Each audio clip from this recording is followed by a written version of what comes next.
tunay na relasyon nina Paolo Avellino at Kim Chiu, unti-unti nang nabubuking, narito at panoorin ang buong video. Unti-unti nang nabubuking ang tunay na estado ng relasyon nina Kim Chiu at Paolo Avellino.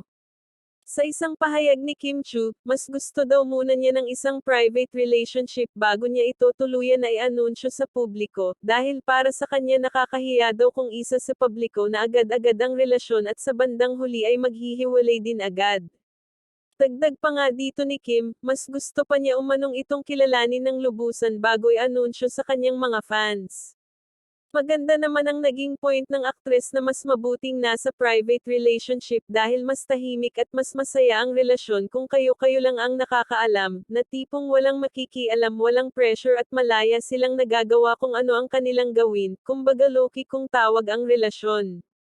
Tila pareho naman ang mindset ng dalawa, dahil kung matatandaan sa mga previous interview ni Paolo Avellino ay, sinabi din nito na mas gusto din nito ng isang private love life dahil sa mas gusto daw niya ng tahimik na relasyon. Sa nakikitang sitwasyon ngayon ng mga fans kina Kim at Paolo, ay iniisip nila na sila na, ngunit mas gusto lang nila na huwag itong ipaalam sa publiko dahil nga mas gusto nilang private ang isang relasyon. May mga showbiz insider din na siniship ang dalawa at masaya kung itong dalawa ang makatuluyan, katulad na lang ni OJ Diaz na sinabing deserve umano ni Kim Chiu na mahalin ulit at this time ay sa tamang tao na. Samantala, patuloy na nakaantibay ang mga fans sa pag-anunsyo ng dalawa kung sila na ba talaga.